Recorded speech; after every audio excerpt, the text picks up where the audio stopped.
Everybody's got a price, it's the $1 million man. Podcast in demand. Understand, everybody's got a price. $1 million man. Everybody's got a price. $1 million man. Everybody's got a pod, it's the $1 million man. Podcast in demand. Understand, everybody's got a price. $1 million man. What's up, everybody? It's Marcus D'Angelo, and we are back for another episode of Everybody's Got a Pod. And of course, you know this man right here. That is the Hall of Famer himself, the $1 Million Man, Ted DiBiase. What's going on, Ted? Hey, I feel like $1 million today. You know, I'm healthy. I'm, and I guess there's some kind of flu bug going around and something. So I need to make sure I take all my vitamin C and take care of myself. So, but right now I'm good. Well, I know you got a lot of kids running around that house. I've got a toddler here at my house, and man, it's that preschool she goes to. It's like Germ City. She comes home and brings them all with her. So that's why our sponsor AG1 is so important. Use that, get all your vitamins and minerals right there. Yeah. But it's not time for an ad read right now. Right now, Ted, it's time to resume our look back at WCW in 1996. We're going to be picking up where we left off with our discussion now about October of that year. Man, there is so much to discuss. We've got 4 videos this week that we'll be watching, so it's going to be a fun one. And plus, it's Halloween Havoc month, so that's always a blast. Before we get into it, though, I have to do my usual reminder, my shtick here. Get over to youtube.com/@everybody's-got-a-pod. Get subscribed to become eligible for an upcoming giveaway. Ted just had a new WWE Elite Legends action figure come out, and I picked one up over at Target. I'm going to ship it over to Ted, and we are going to do a giveaway with that sucker. So if you want to make sure that you can get your hands on it, all you have to do to be eligible is subscribe at YouTube. Again, it's youtube.com/@everybody's-got-a-pod. I don't have it yet. All right, I'll go pick up another one so you can have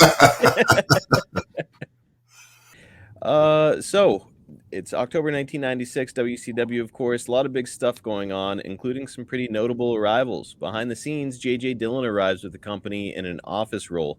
He had just left the WWF, where he had been in various management roles behind the scenes, including VP of Talent Relations for years. A role in which he claims credit for the signings of huge talents like The Undertaker and Triple H. Ted, how well did you know JJ, and did you feel like bringing a guy like him with his experience was a huge benefit to WCW, or just another cook being added to the kitchen? No, I thought it was definitely something. I mean, because I've known JJ Dillon. The first time I saw him, he was a wrestler, and I can still remember the first match I watched him have in the Amarillo Sports Arena. He and Dick Murdoch had an unbelievable,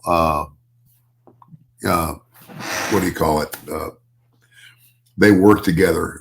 They worked a program, a whole program.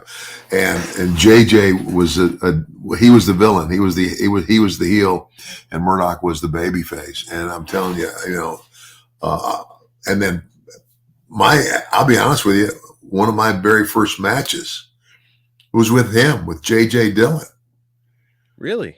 Yeah. I mean, down in Abilene, I believe it was, and I can't remember why. I said, shoot, somebody didn't show up or whatever. And so instead of being a referee, I had this match with him, and it was easy. It was easy because he was very good at what he did and led me through it. So, I forgot. You know what? I forgot that. How about that? My very first match was with JJ Dillon. So not even necessarily one of your early matches. You think you had your first match ever with JJ? Yeah. How about that? Yeah. That is incredible. Well, Arn Anderson says it about him all the time. He was the manager for the Four Horsemen, but he would get in there and wrestle every once in a while. And Arn always says, like, man, nobody could take a bump like JJ Dillon. Yeah, and he was great. I mean, as a wrestler, he was very good. I mean, he was a heel in Amarillo. And again, the program that he had with Dick Murdoch was just second to none. And I mean, I've known him that far back. A great guy, and personably, he's a great guy.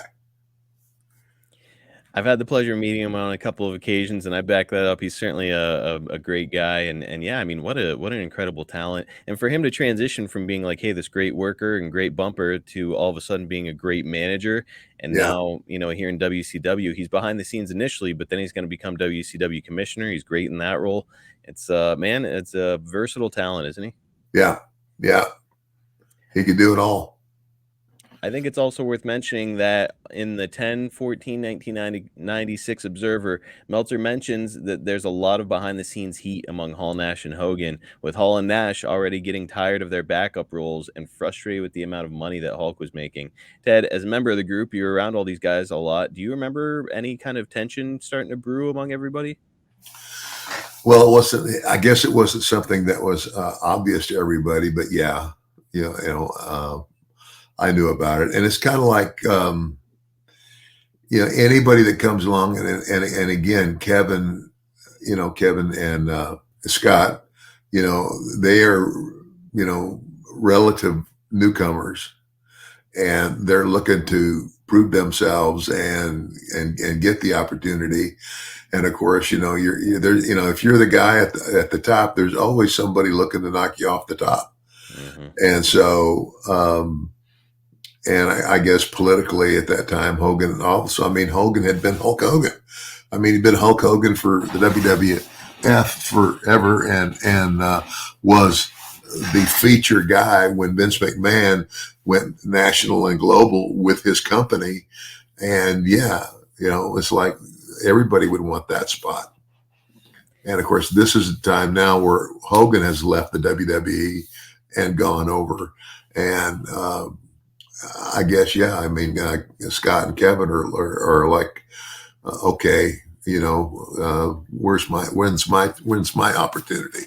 Now, Hall and Nash, while we're on the subject, they're kind of noted shit disturbers behind the scenes.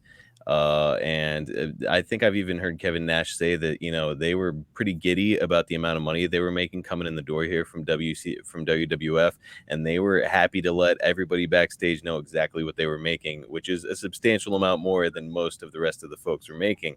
Yeah. Do you remember those two kind of stirring the pot behind the scenes? Oh yeah. Oh yeah. Yeah. Yeah. It's kind of like, yeah, it's kind of like, like waving it in front of you, like, right. Look what I'm making and you're not. But for me though, personally, by this time, I didn't have to worry about that anymore because I was a manager. Mm-hmm. I'm in a managing role, and so no, I wasn't gonna let that bother me. So that's interesting, Ted, because you're in a management role, but you're like you're coming from being a wrestler, so I'm sure you still consider yourself one of the boys. Oh yeah, oh s- yeah. So now, with that being the case, are you able to avoid like the backstage drama, or I mean, like you're around these guys all the time? Are you like, if in a nutshell, what I'm trying to say is, it feels like it would be really hard to stay out of the backstage drama that's going to happen pretty much anywhere you go. Did you manage to stay away from it here? Well, the reason I was able to stay away from it is because number one, I think I had the respect of everybody for who I had been and the talent that I had, and now I'm I'm getting to be one of the older guys, and I'm now in a managing role, which is it serves some importance, but it's not of major importance. And I believe that's why if I was still in a wrestling role, yeah, I'd have been in the middle of that mix. But if I was, if I had still been in an active wrestling role, I don't think I ever would have left the WWF. So, as a manager, you don't feel like you're doing that kind of scraping and clawing trying to get to the top of the mountain anymore. You're like, "Hey, I'm a manager, here's my role, and here's my salary, and I'm satisfied." And that was it, right? Well, I mean, it's kind of like, well, that's the other thing is that when I went to WCW, It's the first time I was on a guaranteed contract. Mm-hmm. And whether I was there or I wasn't there, I got paid. And that's another reason for me not to care.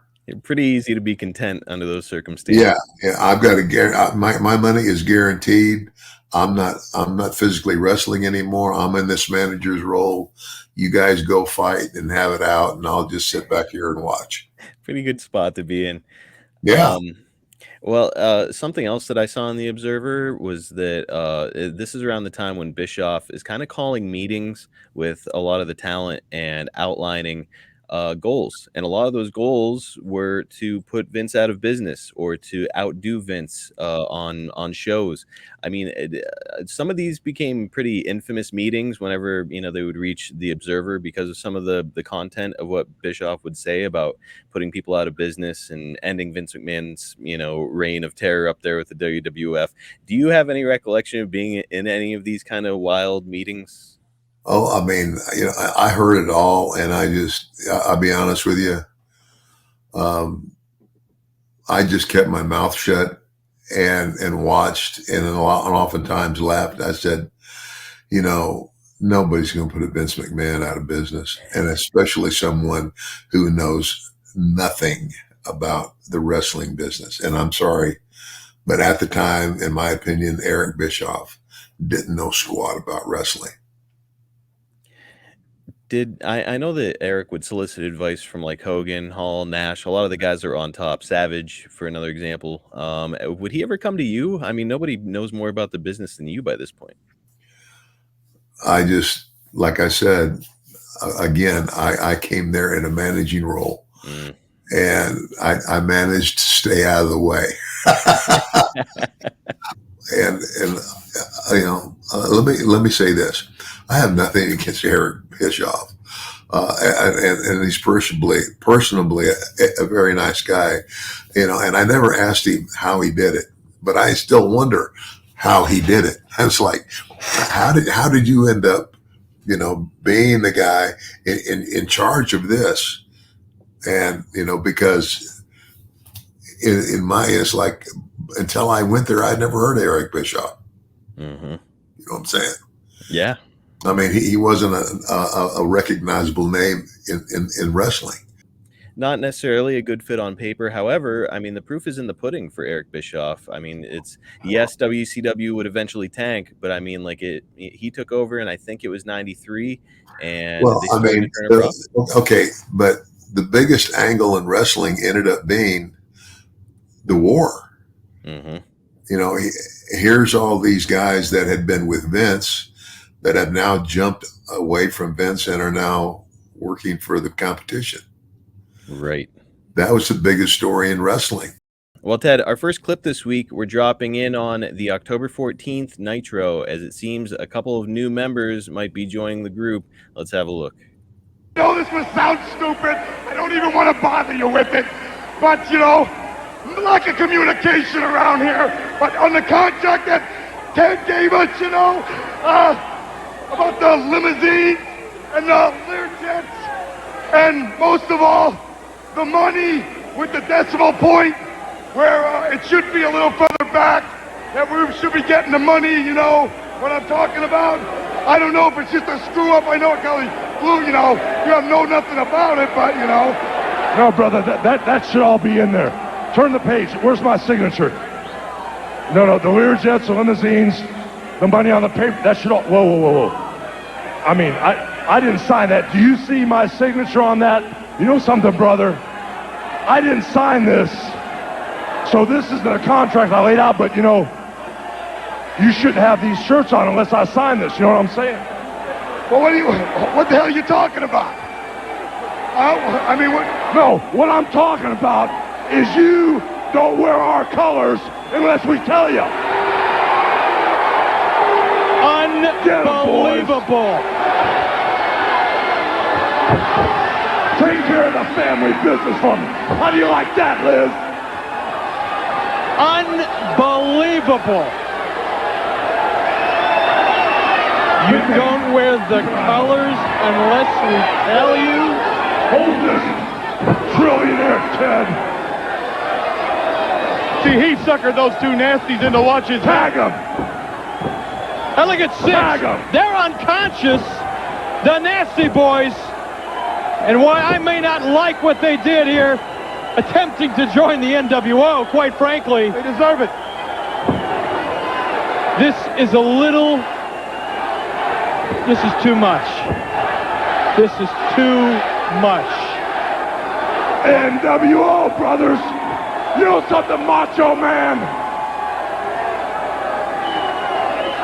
What you see here, Macho Man, is just a little bit of what I'm gonna do to you, brother.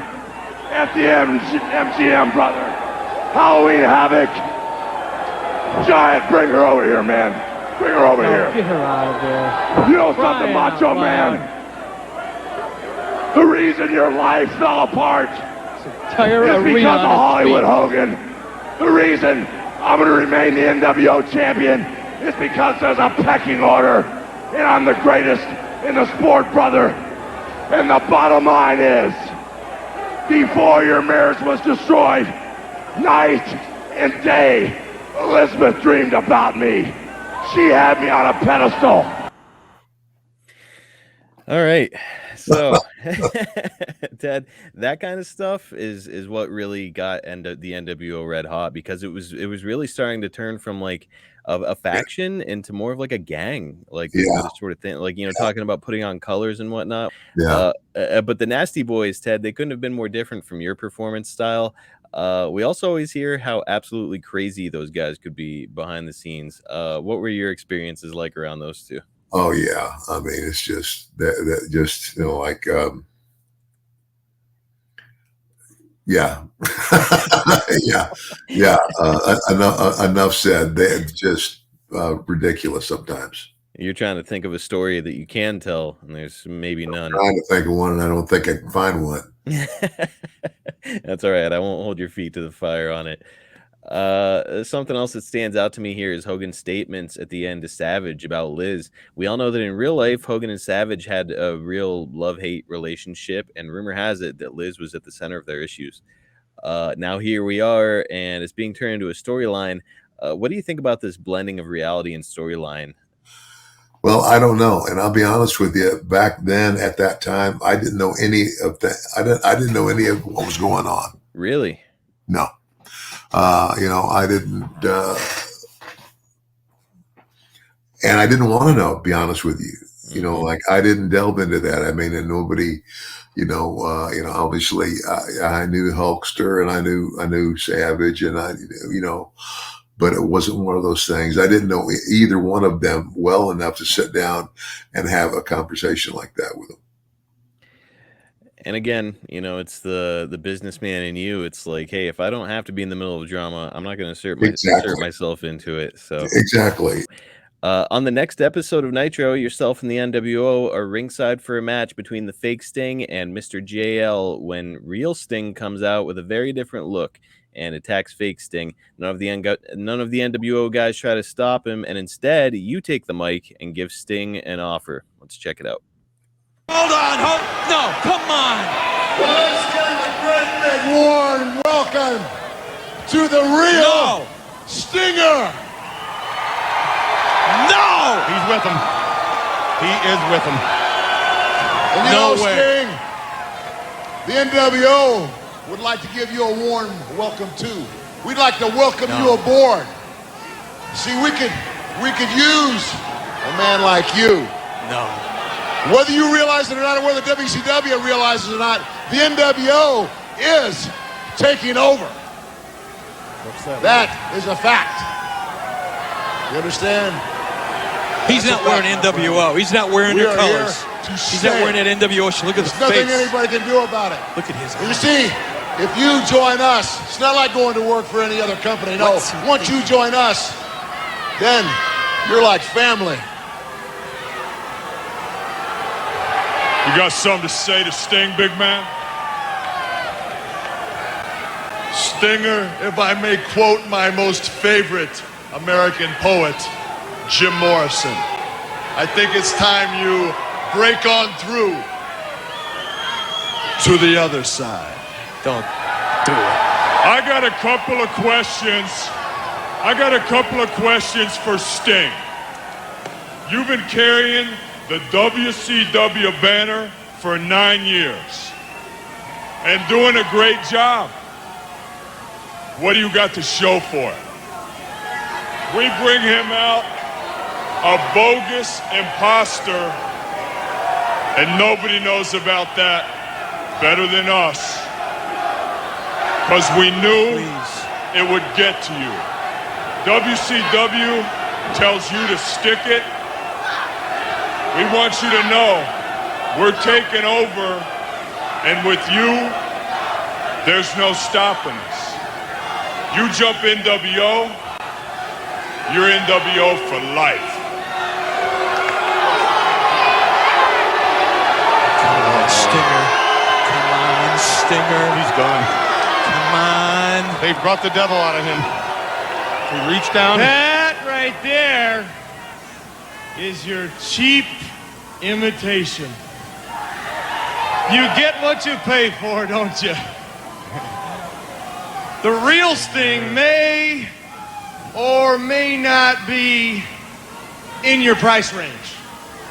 But the only thing that's for sure about Sting is nothing's for sure. Pretty good storytelling, huh? Yeah. Yeah. And really, at this point, I think that's kind of what's setting WCW apart from WWE.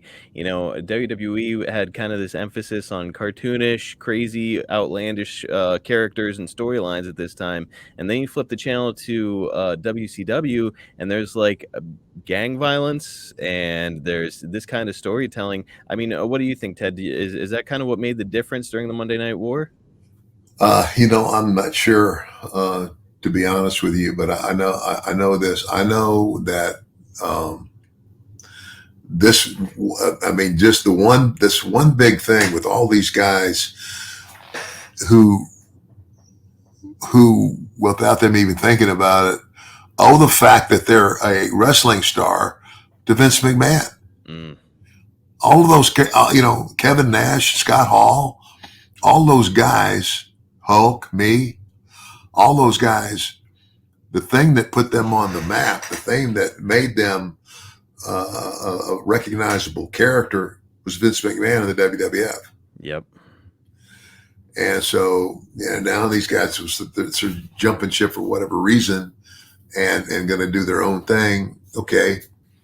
The one thing that Vince McMahon was still able to do was create new characters. Yes. You know what I'm saying? Yep. But there were no new characters being created in WCW. You follow me?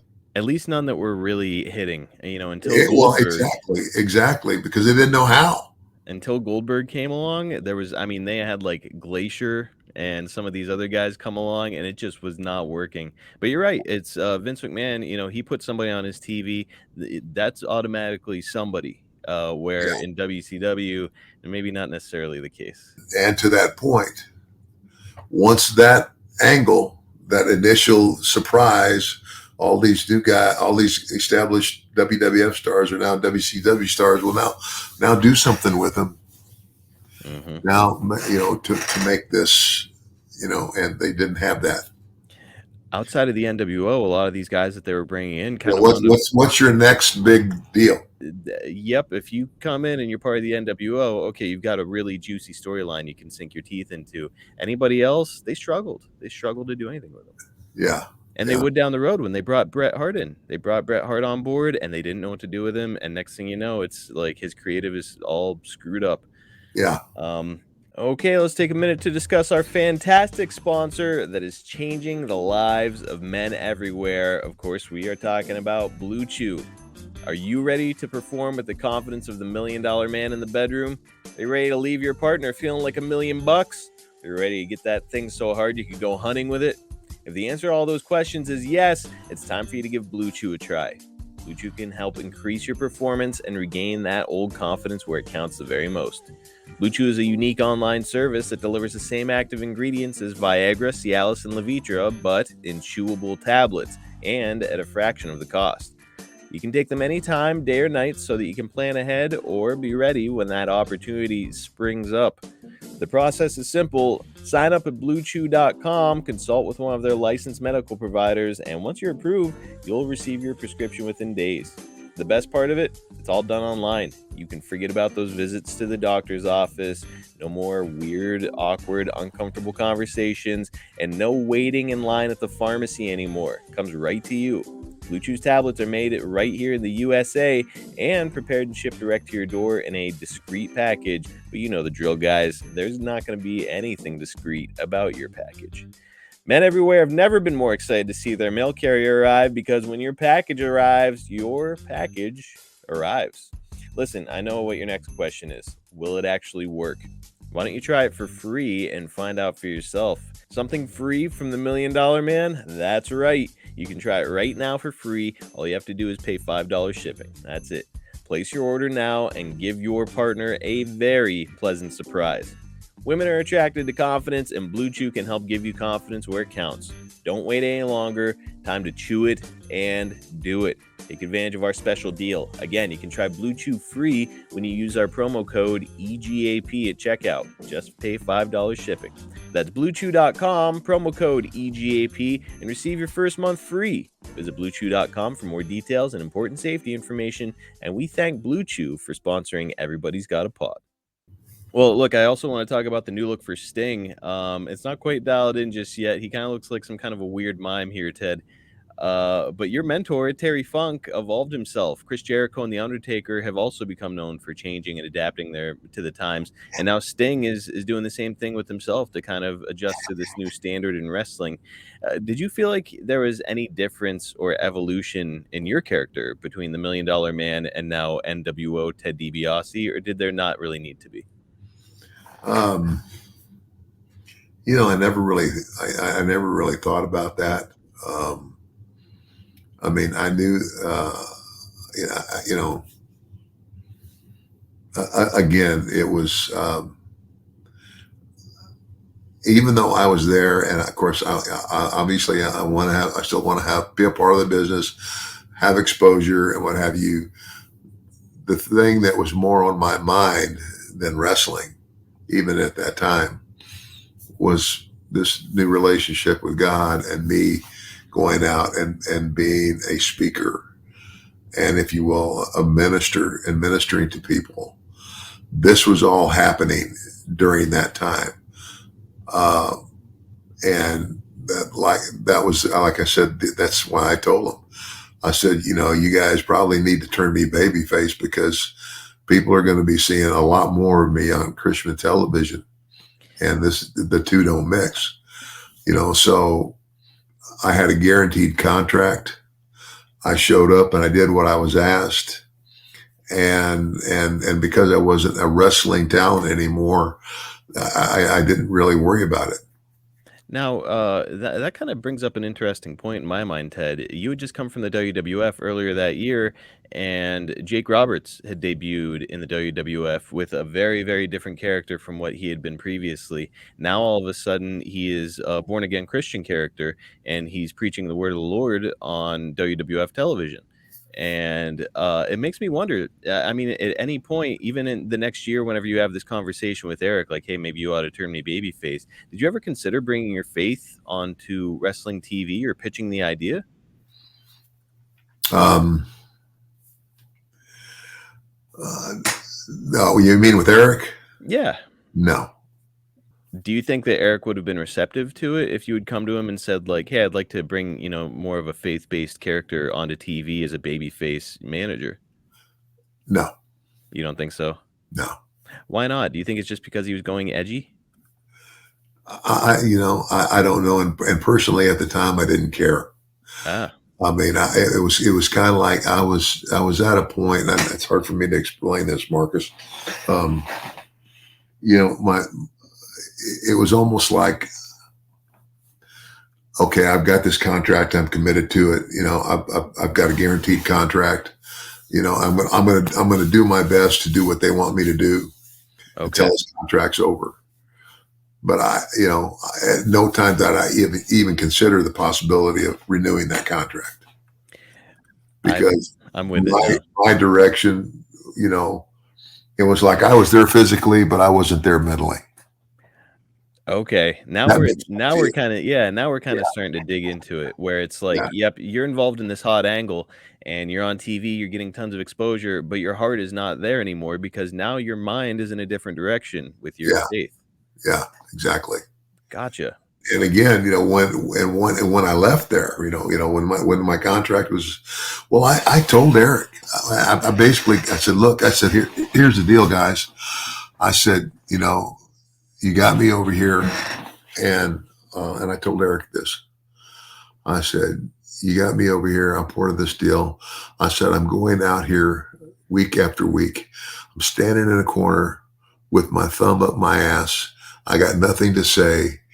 And I said, I didn't spend all this time developing a character and a personality, you know, and a position in this business to come along and just be, you know, just be Hulk Hogan's belt bearer. Mm-hmm. If you don't have any other ideas for me, just send me home. And that's how it went. And that's how it went. And I didn't care. I didn't care because they still had to pay me. And now I could refocus all my attention on the ministry.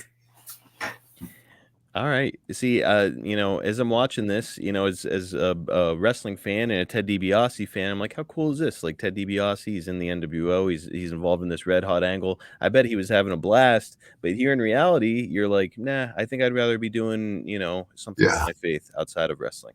Yeah. Interesting. Interesting. Hey, by the way, oh, go ahead. And that's what I did, you know. Yep. You were out of wrestling after your contract would expire here in WCW for a number of years before you go back to the WWF and that behind the scenes role we discussed. Yeah. Hey, by the way, we just talked about Sting, and I think I'd be remiss if I didn't bring this up. He just announced that he would be retiring from wrestling in 2024 after nearly 40 years as an active wrestler. He's still on TV with AEW to this day, and he still wrestles and takes some crazy risks, like jumping off of ladders, going through tables. He's 64 years old doing that. Yeah. So Ted, what do you think it is about Sting that made him resonate so strongly with fans for all these years? Anything in particular stick out? You know, it's hard to say. I mean, he's just one of those guys that he got over and he stayed over, and he knew how to, you know, and he knew how to position himself and stay in a place where he, you know, wouldn't be hurt, I guess. And it just, you know, he became an iconic figure because, you know, again, he was with WCW all the way. Yeah, didn't end up going to the WWF until much later in his career. Yeah. And you know what's interesting here too, Ted, is I don't know if you've ever talked to Sting about faith, but you know, Sting has talked about. Hey. You have? Oh yeah, I mean, yeah, Steve and I together, and we went to a lot of ministry things together, actually. Wow. Yeah.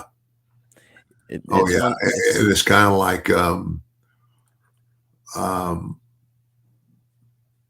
it was kind of like you know, it's something like he said to me one time. He says, I never knew you had that in you. Wow. You know, so yeah, I mean, yeah, you know, we got pretty close there for a while, you know. I mean, we're still friends when we see each other, but you know, just people go their own way.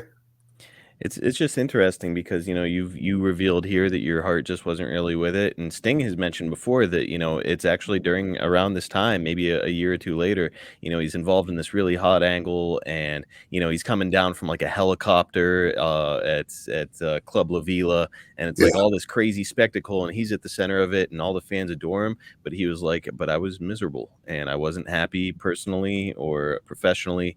And here, what he was lacking was God in his life. Yeah. And it's just really cool and interesting that you two kind of found yourselves walking the same path. Yeah. Yeah.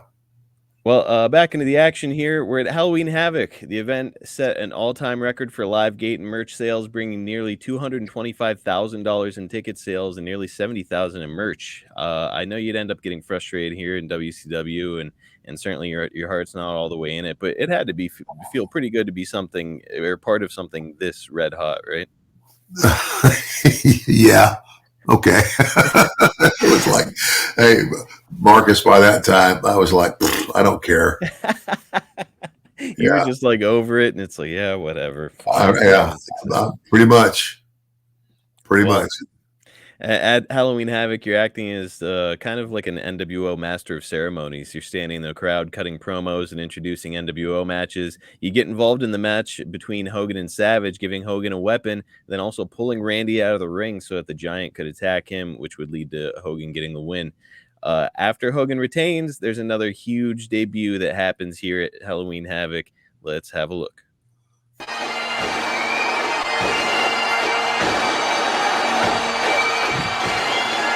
Don't even think about it.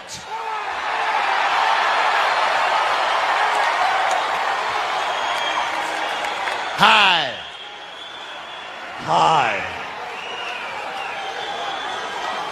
So you're bored, are you?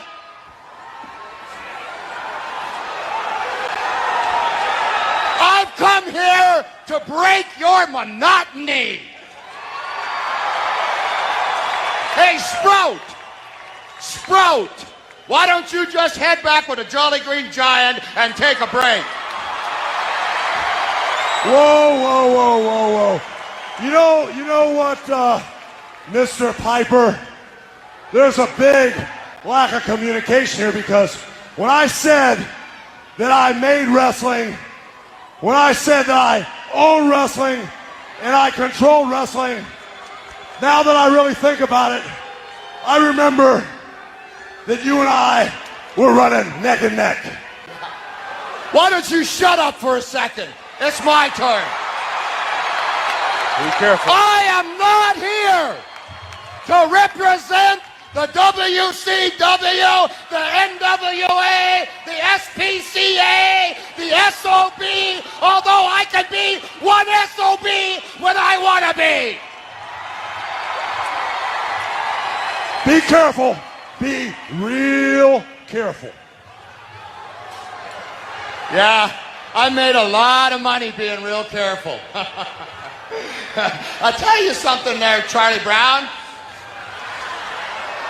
You've been saying that if it wasn't for you, professional wrestling wouldn't be what it is today. Boy, do I got news for you. I come to you for a reality check there, partner. I come because, you see, I'm just as big an icon in this sport as you are. All right.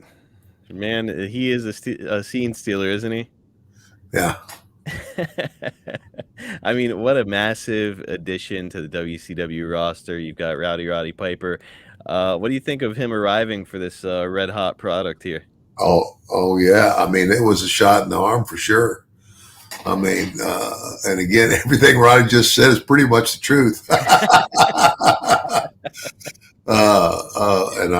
I personally, I love that guy. I had a good time with him, and he was. I mean, here's a guy who was just.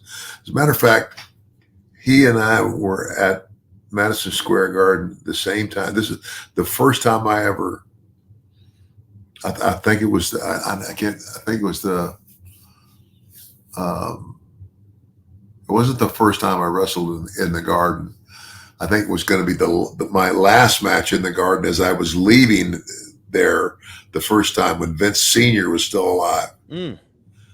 And I can't remember what year that was. It had to be like 77 or 1979. 79. Yep. Yeah. And that's the first time I saw Roddy. Now, was that because I believe it was in the Garden, and I know that Vince Sr. was still running the show. Was that the infamous time when Roddy Piper made his debut, and I think it was Freddie Blassie stuffed his bagpipes with toilet paper so they wouldn't play? Yeah. Does that sound familiar? Yep. I mean, that is a really mean rib on a guy just coming in the door. No kidding. Yeah. It set Piper back a few years too, where he wasn't able to. He lost his job that night. It didn't work out, and it took him a few years to get back to that stage. So yeah, kind of a mean thing to do to a young guy. Yeah. Well, he's not a young guy here. At this time, Piper is 42, Hogan is 43, and Savage turns 44 the next month. Meltzer was very critical of the match between Hogan and Savage here, even saying that it was the ghost of Hulk Hogan that defeated the corpse of Randy Savage. So a little stiff in his review of it. You've spoken openly here on the show about your desire to retire by 40 because of the way that your father passed away in the ring. Yeah. But here you are, but here are your contemporaries working against one another beyond the age of 40. What did you think of their continued involvement in wrestling? Well, it's to each their own. I mean, again, my dad was 45, and there's a lot of things they know now, in terms of the body and ways to. I would say, in our day of modern medicine, the fact that my dad's arteries were, like as bad as they were, could be detected today. Back then, they couldn't do that. I mean, when they autopsied my dad, they said one of his main arteries to his heart was almost totally full of crap. I mean, it's like this the passageway of the artery, which is maybe this big, was like a pinhole for the blood to get through. And anyway. But yeah, I mean, I just made a promise to myself that I would not stay too long, and I've seen other guys. I mean, hey, one of my biggest heroes is Terry Funk.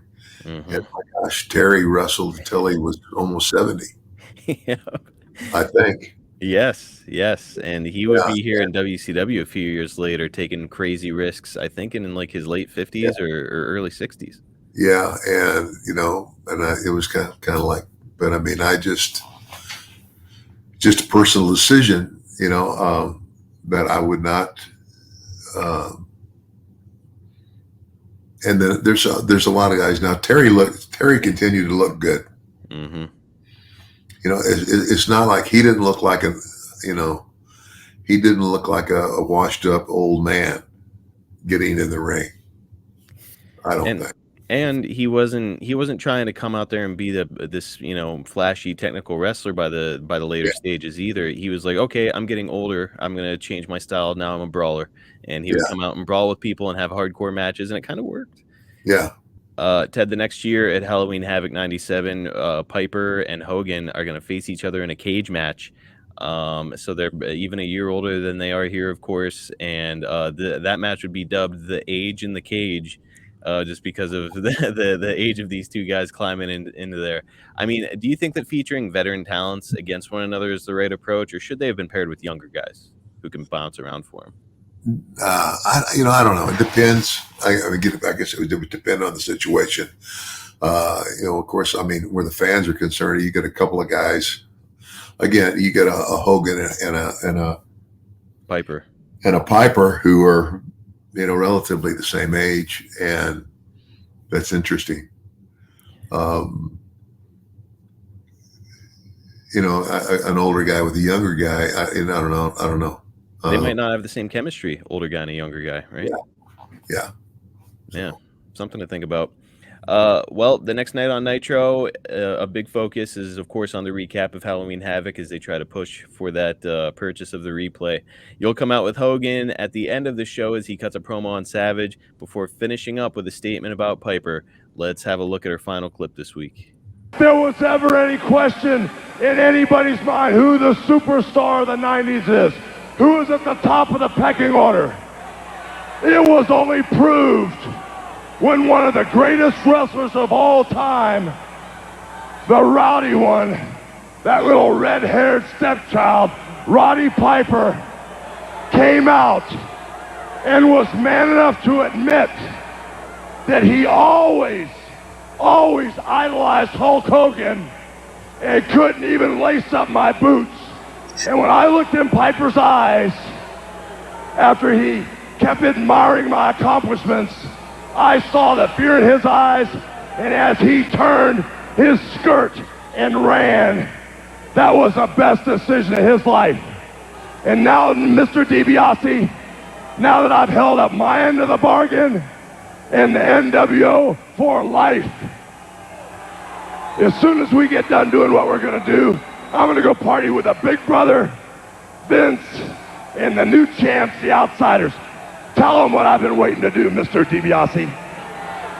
We'll be in the business, man, that we are. Hollywood and I decided a long time ago that we wouldn't do this until we had taken care of business and firmly established the foundation of the NWO. And since we have the World Heavyweight title, the World Tag Team titles, the U.S. Heavyweight title, I think that foundation has been done. So for all you NWO loyals who love to be entertained by Hollywood, tonight's the night. So Hollywood, go ahead. Entertain them, brother.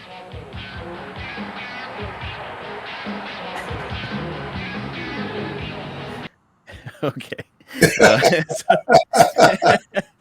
So it's gonna end it like that's how the final Nitro of October that year goes off the air, is with Hogan doing like a dance and like a pose down. It's pretty weird stuff.